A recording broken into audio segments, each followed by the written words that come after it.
Morning everyone વિદ્યાર્થી મિત્રો, આજના આપણા બંધારણના લેક્ચર ની અંદર આપ સર્વનું હાર્દિક સ્વાગત છે.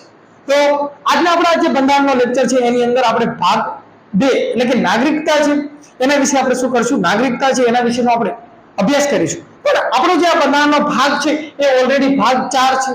આપણે બંધારણના ભાગ 2 વિશે અભ્યાસ કરવાના છે. પણ આપણે ઓલરેડી બંધારણ છે એના 3 ભાગ છે YouTube ની અંદર અપલોડ કરી દીધેલા છે. જો કદાચ તમે વિડિયો ના જોયા હોય તો ડિસ્ક્રિપ્શન ની અંદર તમને એની લિંક મળી રહેશે, એકવાર અવશ્ય જોઈ લેજો. તો આજે આપણે જે બંધારણ છે એની અંદર ભાગ 2, ઓલરેડી ભાગ 1 છે બંધારણનો, એના વિશે ચર્ચા કરી ગયેલા છે. અને જે ભાગ 2 છે તો કે એના વિશે આપણે ચર્ચા કરવાની છે. તો કે બંધારણનો ભાગ 2 એની અંદર આપણને શેના વિશે માહિતી આપેલી છે, તો કે નાગરિકતા છે એના વિશેની આપણને માહિતી આપેલી છે. આ નાગરિકતા છે એનો ખ્યાલ આપણે ક્યાંથી સ્વીકારેલો છે, તો કે બ્રિટન છે એના બંધારણમાંથી સ્વીકારેલો છે. ભાઈ બ્રિટન છે એમાંથી જે આપણે નાગરિકતાનો ખ્યાલ સ્વીકારેલો છે, તો કે આપણે એકલ નાગરિકતા છે એનો ખ્યાલ સ્વીકારેલો છે. ભાઈ એની અંદર અનુચ્છેદ કયા છે, તો કે અનુચ્છેદ 5 થી 11, ભાગ 2 અનુચ્છેદ 5 થી 11 એની અંદર આપણે જે નાગરિકતા મેળવવાની જે આપણે જે નાગરિકતાના જે આપણને અનુચ્છેદ આપેલા છે એ અનુચ્છેદ 5 થી 11 વચ્ચે આપેલા છે. તો કે એની અંદર આપણે જોઈએ તો કે અનુચ્છેદ 5 એની અંદર શું આપેલું છે, તો કે અનુચ્છેદ 5 એની અંદર જન્મના આધારે કહેવાય છે નાગરિકતા મેળવવાની. ભાઈ આપણા જન્મના આધારે. પછી અનુચ્છેદ 6 વિશે આપણે વાત કરીએ તો કે અનુચ્છેદ 6 છે એની અંદર કહેવાય છે કે પાકિસ્તાનથી ભારત આવેલા નાગરિકો છે એની નાગરિકતા અંગેની માહિતી આપણને અનુચ્છેદ 6 ની અંદર આપેલી છે. ત્યાર પછી વાત કરીએ તો કે અનુચ્છેદ 7, તો કે અનુચ્છેદ 7 ની અંદર ભારતથી પાકિસ્તાન ગયેલા નાગરિકો છે એની નાગરિકતા છે એના વિશેની માહિતી આપેલી છે. ત્યારબાદ અનુચ્છેદ 8, તો કે ભારત અને પાકિસ્તાન સિવાય અન્ય કોઈ દેશ છે એની અંદર વસતા જે નાગરિકો છે એની નાગરિકતા અંગેનો જે ખ્યાલ છે એ અનુચ્છેદ આપણને 8 ની અંદર આપેલો છે. ત્યારબાદ અનુચ્છેદ 9 વિશે વાત કરીએ તો કે અનુચ્છેદ 9 ની અંદર એકલ નાગરિકતા વિશેનો આપણને ખ્યાલ આપેલો છે. એ નાગરિકતા એ સંઘયાદીનો વિષય છે. નાગરિકતા છે એના વિશે કાયદો છે એ સંસદ ઘડી શકે છે. ભાઈ આપણે બે દેશની જો નાગરિકતા કોઈ પ્રાપ્ત કરીએ તો એ નાગરિકતા આપણી જે છે એ રદ થઈ જશે. એટલે કે ભારત દેશે એક જ દેશની નાગરિકતા પ્રાપ્ત કરવાનો જે ખ્યાલ છે એ સ્વીકારેલો છે. ત્યારબાદ અનુચ્છેદ 10 શું કહે છે, તો કે નાગરિકો છે એની નાગરિકતા છે જળવાઈ રહેશે. એ જાળવી રાખવા માટે જે સંસદ છે એ શું કરશે, પ્રયત્ન કરશે. પણ અનુચ્છેદ 11 એ એવું પણ કહે છે કે જે નાગરિકો છે, કયા નાગરિકો છે એના નાગરિકતા છે એ જાળવી રાખવી અથવા તો કોઈની સમાપ્ત કરવી એના વિશેનો જે ખ્યાલ છે એ સંસદ પોતે નિર્ણય લેશે. તો આ દરેક વસ્તુ વિશે આપણે ચર્ચા કરીએ તો એની અંદર જે અનુચ્છેદ 5 છે એની અંદર શું કહે છે, તો કે જન્મના આધારે નાગરિકતા. તો જન્મના આધારે નાગરિકતા વિશે વાત કરીએ તો કે જે વ્યક્તિ છે જેનો જન્મ ભારતની અંદર થયેલો છે એ વ્યક્તિ છે એને ભારતની નાગરિકતા પ્રાપ્ત થશે. અથવા તો જે વ્યક્તિ છે એના માતા અથવા તો પિતા છે એના માતા અથવા તો પિતામાંથી કોઈ પણ એક છે એનો જન્મ જો ભારતની અંદર થયેલો છે તો એ વ્યક્તિ ભારતનો નાગરિક ગણાશે. ત્યાર પછી વાત કરીએ કે એ વ્યક્તિ છે, કોઈ વ્યક્તિ છે એને ઓછામાં ઓછા કહેવાય 5 વર્ષ સુધી ભારતની અંદર નિવાસ કરેલો હોય તો એ વ્યક્તિ પણ ભારતની નાગરિકતા પ્રાપ્ત કરી છે. ત્યાર પછી અનુચ્છેદ 6 વિશે કંઈક વાત કરીએ તો કે એની અંદર શું છે, તો કે કોઈ વ્યક્તિ છે એના માતા અથવા તો પિતા છે અથવા તો દાદા દાદી કોઈમાંથી એકનો ભારતની અંદર જન્મ થયેલો છે અને ભારત શાસન અધિનિયમ 1935 એ મુજબ એ બંધારણની અંદર એનું જે જન્મ છે એ વ્યાખ્યાયિત થયેલો હોય તો એ વ્યક્તિ છે ભારતની નાગરિકતા પ્રાપ્ત કરી શકશે. ત્યાર પછી જોઈએ તો કે અને આપણે દેશ આઝાદ થયો એ પછી જો કોઈ વ્યક્તિ છે પાકિસ્તાનની અંદર જોડાવા માંગતા હોય તો પાકિસ્તાનના લોકો છે ભારતની અંદર જોડાવા માંગતા હોય તો એના વિશેની પણ માહિતી આપેલી છે. પણ એ સમય અવધિને અનુસરવો જોઈએ. એટલે કે કહીએ તો કે જો દેશ આઝાદ થયો એ સમયે જો કોઈ ભારતીય નાગરિક કદાચ એવું ઈચ્છે કે એને પાકિસ્તાનની નાગરિકતા પ્રાપ્ત કરવી છે તો એ 1 માર્ચ 1947 પાકિસ્તાનની અંદર જતો રહે તો ભારતની નાગરિકતા એની રદ થાય.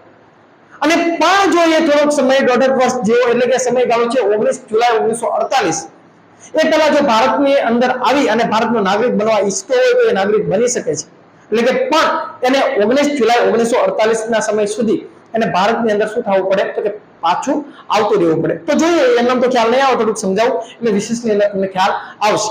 તો જોઈએ ભાગ 2, તો કે ભાગ 2 એની અંદર આપણને શેની માહિતી આપેલી છે, તો કે નાગરિકતા વિશેનો ખ્યાલ આપણને આપેલો છે. નાગરિકતા ભાઈ આપણે નાગરિકતા છે એનો કેવો ખ્યાલ સ્વીકારેલો છે તો કે એકલ નાગરિકતા. એકલ નાગરિકતા નો ખ્યાલ આપણે સ્વીકારેલો છે. ભાઈ આ નાગરિકતા છે એનો ખ્યાલ આપણે ક્યાંથી લીધો છે તો નાગરિકતા છે એનો ખ્યાલ બ્રિટનમાંથી લીધેલો છે.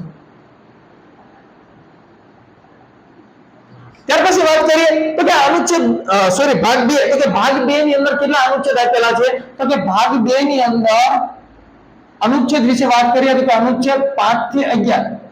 આ 5 થી 11 છે એની વચ્ચે આપણને છે નાગરિકતા છે, નાગરિકતા એના વિશેની આપણને શું છે તો કે માહિતી આપેલી છે.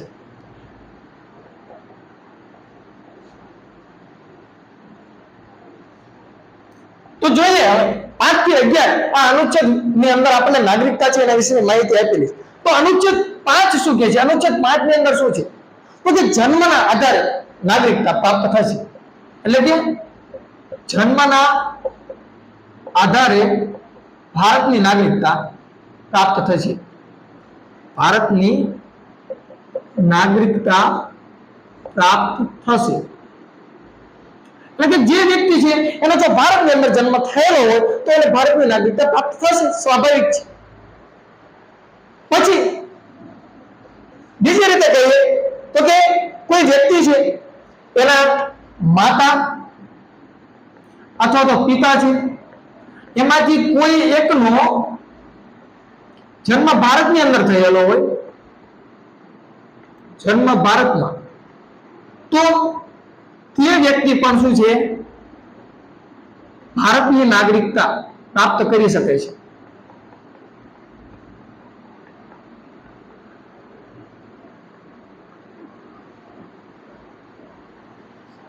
એ વ્યક્તિ પણ શું કરી શકે છે ભારતની અંદર નાગરિકતા પ્રાપ્ત કરી શકે છે. પણ એ વ્યક્તિ છે એને કહેવાય છે કે ઓછામાં ઓછા 5 વર્ષ ભારતનો નિવાસી હોવો જોઈએ. ભારતનો નિવાસી હોવો જોઈએ. 5 વર્ષના નિવાસી બાદ કોઈ વ્યક્તિ છે એ ભારતની અંદર શું થાય છે ભારતનો નાગરિક બની શકે છે. એટલે અનુચ્છેદ 5 શું કહે છે તો કે જન્મના આધારે ભારતની નાગરિકતા છે એના વિશેનો ખ્યાલ આપણને અનુચ્છેદ 5 ની અંદર આપેલો છે. એટલે કે જન્મના આધારે ભારતની નાગરિકતા પ્રાપ્ત થશે. તો કે એની અંદર જોઈએ તો કે જે વ્યક્તિ ભારતની અંદર જન્મ થયેલો છે, કોઈનો જન્મ ભારતમાં થયેલો હોય તો એ ભારતનો નાગરિક બનશે. પછી કોઈ એના માતા છે અથવા તો પિતા છે તો કે એમાંથી કોઈ એકનો જન્મ ભારતમાં થયો હોય તો એ વ્યક્તિ પણ ભારતની નાગરિકતા પ્રાપ્ત કરી શકશે. પણ કહેવાય છે એને ઓછામાં ઓછા 5 વર્ષ સુધી ભારતનો નિવાસી હોવો જોઈએ. એટલે કે 5 વર્ષ સુધી એને ભારતની અંદર શું કરવું જોઈએ? નિવાસ કરવો જોઈએ. પછી ત્યારબાદ આપણે અનુચ્છેદ 6 અને 7 જોઈશું. તો કે અનુચ્છેદ 6 શેના વિશે છે તો કે પાકિસ્તાનથી ભારત આવેલ વ્યક્તિ. અને અનુચ્છેદ 7 શું છે તો કે ભારતથી પાકિસ્તાન ગયેલ વ્યક્તિ તો એની નાગરિકતા અંગે.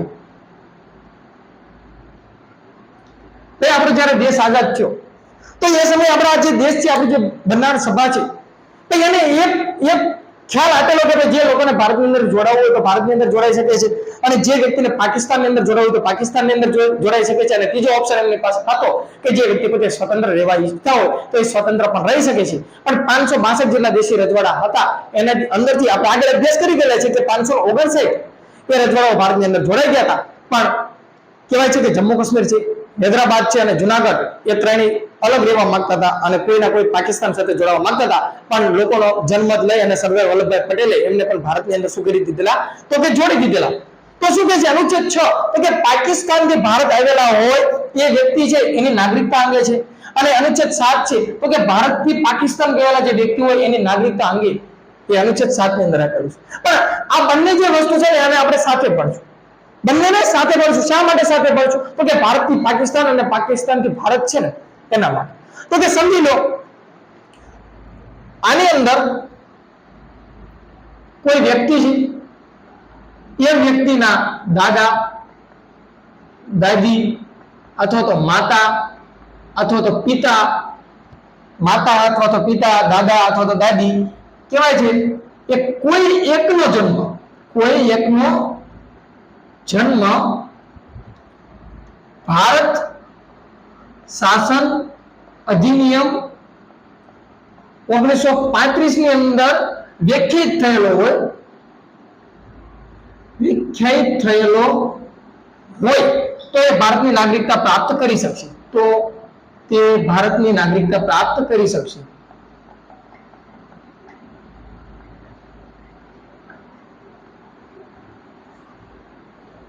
એટલે કે જે વ્યક્તિ છે પાકિસ્તાનથી ભારતની અંદર આવે છે અથવા તો ભારતથી પાકિસ્તાન જાય છે એના વિશે વાત કરીએ તો કે કોઈ વ્યક્તિ છે, એના માતા છે અથવા તો પિતા છે અથવા તો દાદા છે અથવા તો દાદી છે, એ કોઈ પણ એકનો જન્મ, આપણે ચારમાંથી કોઈ પણ એકનો જન્મ છે એ ભારતની અંદર થયેલો હોય તો ભારતની અંદર થયેલો હોય પણ એમનું જે નામ છે એ ભારત શાસન અધિનિયમ 1935 એની અંદર જો વ્યાખ્યાયિત થતું જોવા મળતું હોય તો એ વ્યક્તિ છે એ શું કહેવાય તો કે ભારતની નાગરિકતા પ્રાપ્ત કરી શકશે. અને જો કોઈ વ્યક્તિ પાકિસ્તાન સાથે જોડાવા ઈચ્છતો હોય તો એને ભારતની નાગરિકતા છે એનો ત્યાગ કરવો જોઈએ. પણ આના વિશે પણ કહે તો કે એના માટે આ છે ને, જો ભારતની નાગરિકતા આમને પ્રાપ્ત કરવી હોય તો આમને કહેવાય છે નીચેની સમય અવધિ, નીચેની જે સમય અવધિ છે એનું પાલન કરવું જોઈએ, પાલન કરવું પડશે. એટલે એમને ભારતના નાગરિક બનવું હોય અથવા તો પાકિસ્તાનની નાગરિકતા સ્વીકારવી હોય અને ભારતની નાગરિકતાનો ત્યાગ કરવો હોય તો જે નીચેની જે સમય અવધિ છે એનું પાલન કરવું પડશે. ભાઈ પાલન કરવું પડશે કઈ રીતે? તો જો તમને સમજાવું છું કે સમજી લો 1 માર્ચ 1947 અને 19 જુલાઈ 1948 આ ભારત અને ભારતથી પાકિસ્તાન. અહીંયા કીધું કે આ વ્યક્તિ છે અને ભારતીય અથવા તો પાકિસ્તાનની જો નાગરિકતા પ્રાપ્ત કરી હોય તો આજે જે સમય અવધિ છે એનું પાલન કરવું પડશે. કઈ રીતે? તો કે જો કોઈ વ્યક્તિ છે એ 1 માર્ચ 1947 આ 1 માર્ચ 1947 થી ભારતથી જાય અને ક્યાં જાય છે? પાકિસ્તાન જાય છે. એટલે કે 1 માર્ચ 1947 એ સમય છે, એ સમય સુધીમાં 1 માર્ચ 1947 સુધીમાં તો કે આ વ્યક્તિ છે પાકિસ્તાન જતો રહે તો એને ભારતની જે નાગરિકતા છે એટલે કે ભારતની નાગરિકતા રદ થઈ જશે, રદ થશે. એટલે કે પાકિસ્તાન જતો રહેવા ઈચ્છતો હોય તો કે 1 માર્ચ 1947 દરમિયાન એ સમયની આસપાસ આ લોકો જો પાકિસ્તાન જતા રહે તો એમને ભારતની નાગરિકતા શું થાય છે? રદ થઈ જશે. પણ આ જે બંધારણ સભા છે એને એ પણ ખ્યાલ કર્યો કે કદાચ એ પાકિસ્તાનની અંદર થોડોક સમય રહે અને એમને જો કદાચ ત્યાં પસંદ ન આવે અને ભારતની પાછી નાગરિકતા પ્રાપ્ત કરવી હોય તો એનો પણ ખ્યાલ એમને આપેલો છે. એટલે એમને શું કીધું કે 19 જુલાઈ 1948 એ સમય સુધીમાં આ 19 તારીખ સુધીની અંદર જો આ લોકો છે એ પાછા પાકિસ્તાનથી જો ભારતની અંદર આવતા રહે તો કે એ ભારતની નાગરિકતા શું કરી શકશે? પ્રાપ્ત કરી શકશે.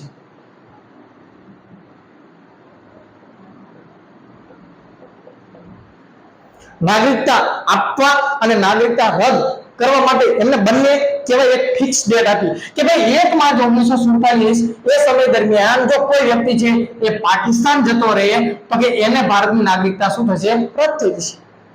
આ તારીખ સુધીમાં કોઈ વ્યક્તિ પાકિસ્તાન જતો રહે તો એની નાગરિકતા શું થશે? ભારતની રદ થશે અને પાકિસ્તાનની નાગરિકતા મેળવી શકે.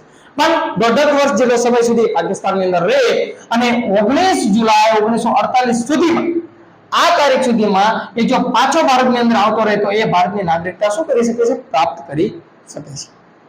હવે અનુચ્છેદ 8 શું કહે છે? તો કે આપણે 5 વિશે જોયું તો કે જન્મના આધારે નાગરિકતા. અનુચ્છેદ 6 અને 7 ભારતથી પાકિસ્તાન અને પાકિસ્તાનથી ભારત વિશે આપણે વાત કરી.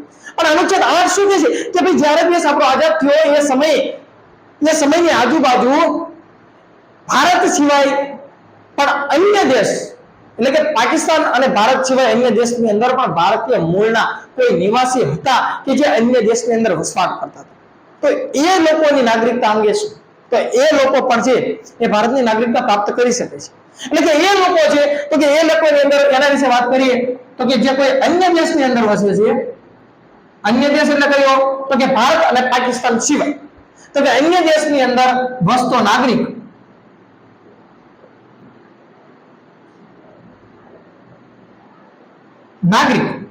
કે એને જો ભારતની નાગરિકતા પ્રાપ્ત કરવી છે તો કે એના માતા અથવા તો પિતા અથવા તો દાદા અથવા તો દાદી આ ચારમાંથી કોઈ એકલો જન્મ કેવાય ભારત શાસન અધિનિયમ, ભારત શાસન અધિનિયમ 1935, આ 1935 ની અંદર જો વ્યાખ્યાયિત હોય એટલે શું? તો કે ભાઈ આ માતા પિતા દાદા દાદી કોઈમાંથી ભાઈ એકનું નામ કે નોંધણી ની અંદર ચાલતું હોય તો કે એ વ્યક્તિ છે ભારતની નાગરિકતા પ્રાપ્ત કરી શકે છે. શું કીધું? કે માતા પિતા દાદા દાદી એ કોઈ પણ એકમાંથી ચારમાંથી કોઈ પણ એક વ્યક્તિ એનું જે નામ છે એ ભારત શાસન અધિનિયમ 1935 ની અંદર જો વ્યાખ્યાયિત હોય એટલે કે ભારતના નાગરિક હોય આ કોઈ પણ ચારમાંથી એક, તો એનો જે પુત્ર છે એનો વારસદાર છે એટલે કે મૂળ ભારતીય એ ભારતનો નાગરિક બની શકે છે. પણ જે દેશની અંદર વસે છે એ દેશની અંદર જે ભારતીય દૂતાવાસ હોય છે એટલે કે ભારતીય એક કચેરી વિદેશની અંદર, તો ત્યાં જઈને એને નોંધણી કરાવવી જરૂરી છે. પણ આ વ્યક્તિએ શું કરવું પડે? તો કે દૂતાવાસ, ભારતીય દૂતાવાસની અંદર નોંધણી કરાવવી જરૂરી છે. ભારતીય દૂતાવાસમાં નોંધણી કરાવવી જરૂરી, તો એ વ્યક્તિ ભારત છે એની નાગરિકતા પ્રાપ્ત કરી શકે છે.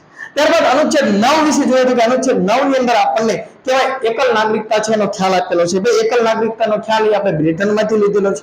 નાગરિકતા એ સંઘીયનો વિષય છે એટલે કે નાગરિકતા વિશે જો કોઈ કાયદો ઘડવો હોય તો સંસદ ઘડી શકે છે. ભાઈ એના વિશે કાયદો એ વિધાનમંડળ કોઈ ઘડી શકતું નથી. તો અનુચ્છેદ 9 ની અંદર કહેવાય એકલ નાગરિકતાનો ખ્યાલ આપેલો છે. એકલ નાગરિકતા એટલે કોઈ પણ વ્યક્તિ બે દેશની નાગરિકતા પ્રાપ્ત કરી શકે નહીં. એટલે બે દેશની નાગરિકતા પ્રાપ્ત કરી શકાય નહીં.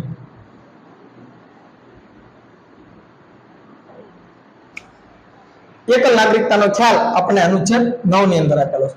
ત્યાર પછી અનુચ્છેદ 10 વિશે જોઈએ તો અનુચ્છેદ 10 ની અંદર આપણને શું કહેલું છે? તો કે આપણી નાગરિકતા છે એટલે આપણી નાગરિકતા જળવાઈ રહી છે. ભાઈ આપણી નાગરિકતા છે જાળવવા માટે સંસદ છે પ્રયત્ન કરશે. એટલે કે જે નાગરિક છે, જે ભારતીય નાગરિક છે, ભારતીય નાગરિક એની નાગરિકતા જળવાઈ રહેશે અને એ નાગરિકતા જાળવવા માટે સંસદ પ્રયત્ન કરશે.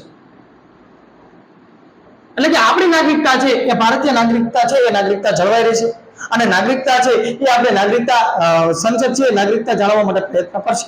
પણ આ સંસદ છે એની પાસે સત્તા છે કે ક્યારે કોની નાગરિકતા આપવી એટલે કે ક્યારે કોને નાગરિકતા આપવી એટલે કે પ્રદાન કરવી અને ક્યારે કોની નાગરિકતા સમાપ્ત કરવી એ અનુચ્છેદ 11 ની અંદર આપેલું છે. તો કે આ અનુચ્છેદ 11 છે એની અંદર આપણને શું આપેલું છે કે સંસદ છે એ નાગરિકતા આપવી અને ક્યારે નાગરિકતા સમાપ્ત કરવી એના વિશેનું જે કાર્ય છે એ કોણ કરી શકે છે? સંસદ કરી શકે છે. એટલે કે અનુચ્છેદ 11 ની અંદર ક્યારે કયા નાગરિકને નાગરિકતા આપવી અને ક્યારે કોની નાગરિકતા છે એ સમાપ્ત કરવી એના વિશેની માહિતી આપણને અનુચ્છેદ 11 ની અંદર આપેલી છે. તો આ અનુચ્છેદ 5 થી 11 ની અંદર આ જે નાગરિકતા છે એના વિશેની માહિતી આપણે ભણ્યા. પણ હવે નાગરિકતા છે એ મેળવવાની રીત કેટલી છે? તો કે ભારતીય નાગરિકતા મેળવવાની જે રીત છે એ 5 છે.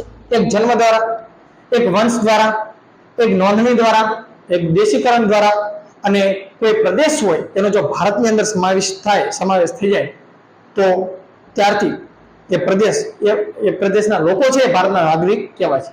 ઉદાહરણ તરીકે કહીએ તો એક ઉદાહરણ છે આપણે સિક્કિમ છે એ પહેલા ભારતનો ભાગ હતો નહીં, પણ અનુચ્છેદ કહેવાય 36મો સુધારો કરી અને સિક્કિમ છે એને ભારતની અંદર ભેળવી દેવામાં આવ્યું હતું. તો નાગરિકતા છે એ મેળવવાની રીત, તો કે નાગરિકતા મેળવવાની 5 રીત છે. એક જન્મ દ્વારા, બીજું છે વંશ દ્વારા, ત્રીજું છે દેશીકરણ દ્વારા, ચોથું છે નોંધણી દ્વારા અને પાંચમું છે સમાવેશ પ્રદેશો. સમાવેશ પ્રદેશ એટલે કે કોઈ પણ પ્રદેશ છે ભારતીય પ્રદેશની અંદર જો સમાવેશ થઈ જાય તો ત્યાંથી એ પ્રદેશના લોકો છે એ ભારતના નાગરિક ગણાશે. એટલે કે નાગરિકતા મેળવવાની રીત જન્મ દ્વારા, વંશ દ્વારા, દેશીકરણ દ્વારા, નોંધણી દ્વારા અને સમાવેશ દ્વારા. તો કે આપણે અનુચ્છેદ 5 થી 11 ભણ્યા એની અંદર ભાગ 2 નાગરિકતા એના અનુચ્છેદ 5 થી 11 તો કે 5 જન્મ દ્વારા નાગરિકતા મેળવવા અંગે. ત્યાર પછી જોઈએ તો કે અનુચ્છેદ 5 જન્મ દ્વારા નાગરિકતા અંગે. અનુચ્છેદ 6 પાકિસ્તાનથી ભારત આવેલા નાગરિકો અંગે. અનુચ્છેદ 7 ભારતથી પાકિસ્તાન ગયેલા નાગરિકો અંગે. અનુચ્છેદ 8 તો કે અનુચ્છેદ 8 છે ભારત અને પાકિસ્તાન સિવાય અન્ય કોઈ દેશની અંદર વસતા નાગરિકો વિશે તો કે એની નાગરિકતા અંગે. ત્યારબાદ અનુચ્છેદ 9 તો કે એકલ નાગરિકતા એટલે કે કોઈ પણ દેશ છે એ બે દેશની નાગરિકતા પ્રાપ્ત કરી શકશે નહીં. અનુચ્છેદ 10 તો કે નાગરિકો છે ભારતના એની નાગરિકતા જળવાઈ રહેશે. એ નાગરિકતા જાળવી રાખવા માટે સંસદ પ્રયત્ન કરી શકશે. પણ આ સંસદ છે એ ક્યારે એવું ઈચ્છે કે સંસદ છે એ પોતે ક્યારે કોની નાગરિકતા જાળવી રાખવી અને ક્યારે કોની નાગરિકતા સમાપ્ત કરવી એના વિશેનો વિચારણા એ અનુચ્છેદ 11 મુજબ સંસદ કરી શકે છે. તો હવે જે આપણે બંધારણની અંદર આગળની જે કઈ ભાગ 3 નો અભ્યાસ કરવાનો છે મૂળભૂત અધિકાર અનુચ્છેદ 12 થી 35 તો એ આપણે નેક્સ્ટ લેક્ચરની અંદર કરશું. જો તમે આગળના વિડીયો ના જોયો તો ડિસ્ક્રિપ્શનની અંદર તમને એની લિંક મળી જશે. એકવાર અવશ્ય જોઈ લેજો. જો મારો વિડીયો પસંદ આવતો હોય તો લાઈક કરજો, શેર કરજો, સબસ્ક્રાઇબ કરજો. આપ સર્વનો